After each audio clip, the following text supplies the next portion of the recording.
3 సార్లు ముఖ్యమంత్రిగా పనిచేసిన నారా చంద్రబాబు నాయుడికి రాష్ట్ర బడ్జెట్ గురించి అవగాహన లేకుండా పోయిందా? చంద్రబాబు 2019లో దిగిపోయే నాటికి రాష్ట్ర ఖజానాలో 100 కోట్లు మాత్రమే ఉన్నాయి. అయినా వైఎస్ జగన్ సాకులు చెప్పకుండా హామీలు నెరవేర్చారు. కానీ చంద్రబాబు ప్రజల్ని మోసం చేయాలనే ఉద్దేశంతోనే తప్పుడు వాగ్దానాలు ఇచ్చి ఇప్పుడు తప్పించుకోవాలని చూస్తున్నాడు. ఆర్కే రోజా, మాజీ మంత్రి, వైఎస్ఆర్సీపీ అధికార ప్రతినిధి.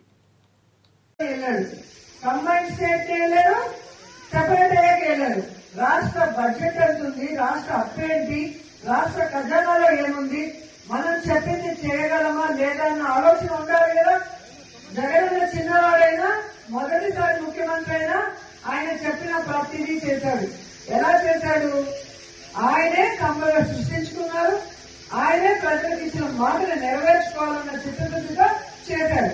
చంద్రబాబు నాయుడు దిగిపోయే రోజుకి ఖజానాలో ఎంతుంది? 100 కోట్లు కూడా లేదు. మరి చంద్రబాబు నాయుడు లాగా అమ్మో ఏపీని అమ్మేయాలి, అమ్మో భయం వేస్తుంది, నేను చేయలేను, ఇలాంటి మాటలు ఎప్పుడైనా మాట్లాడారా? జగన్మోహన్ రెడ్డి ఎప్పుడు మాట్లాడలేదు. ఎందుకంటే మనం ఏం చేయగలమో అదే మేనిఫెస్టోలో పెట్టారు. పెట్టిన దాన్ని కరోనా వచ్చి రాష్ట్రానికి ఇన్కమ్ లేకపోయినా ఎవ్వరు జీతం ఆపలేదు, ఎవ్వరు వెల్ఫేర్ స్కీమ్ ఆపలేదు, ఏ డెవలప్మెంట్ ఆపలేదు. అది నాయకుడు అంటే. ప్రజల్ని మోసం చేయాలని కంకణం కట్టుకొని మేనిఫెస్టోలో అబద్దాలు పెట్టి ఈ రోజు పిచ్చి మాటలు మాట్లాడుతూ తప్పించుకోవాలనుకున్న చంద్రబాబు నాయుడిని, పవన్ కళ్యాణ్ ని చీటింగ్ కేసు కింద లోపల పెట్టేంత వరకు వైఎస్ఆర్సీపీ వాళ్ళందరూ కూడా పోరాడాలి. ఇప్పటికైనా ఆ కూటమి ప్రభుత్వం ఇచ్చిన వాగ్దానాలు నెరవేరిస్తే కనీసం ప్రజల్లో వాళ్ళకి కొంచెమైనా అయ్యో పాపమైన ఆలోచించే అవకాశం ఉంటుందని కూడా ఈ సందర్భంగా తెలియజేసుకుంటున్నారు.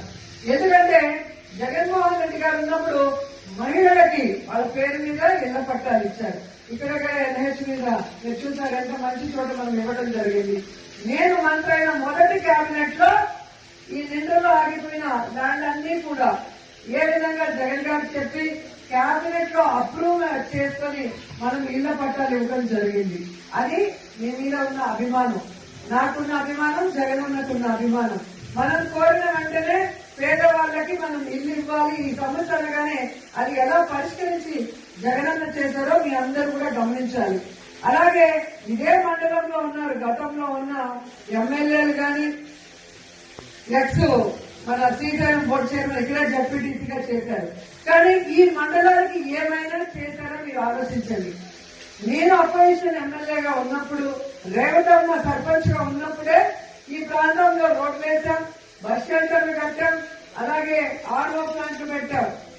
ఆ రోజు ఆమె చెక్కోలు కూడా కక్ష సాధింపుగా తెలుగుదేశం పార్టీ వాళ్ళు తీసేసిన పోరాడి తెచ్చుకొని ఈ ప్రాంతం కోసం మనం ఎంత డెవలప్ చేసామో మీ అందరూ కూడా చూశారు.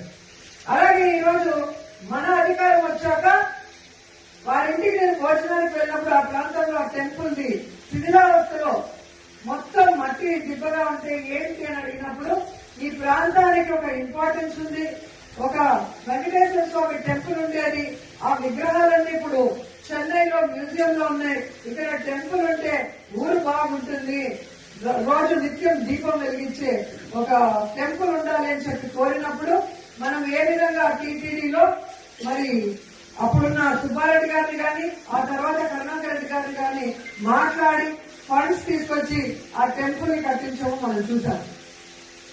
అలాగే మీరు చూసే బుద్ధాగ్రహారంలో నింద్ర, విజయపురం, నగరి రూరల్ కి కలిపి కళ్యాణ మండపాన్ని ఎక్కడో పిచ్చాటూరు లేదా చెన్నై లేదా దూరంగా వెళ్తుంటే మన వాళ్ళకి ఎందుకు ఒక టీటీడీ కళ్యాణ మండపం ఉండకూడదని టీటీడీలో మాట్లాడి నేను చేయగలిగాను.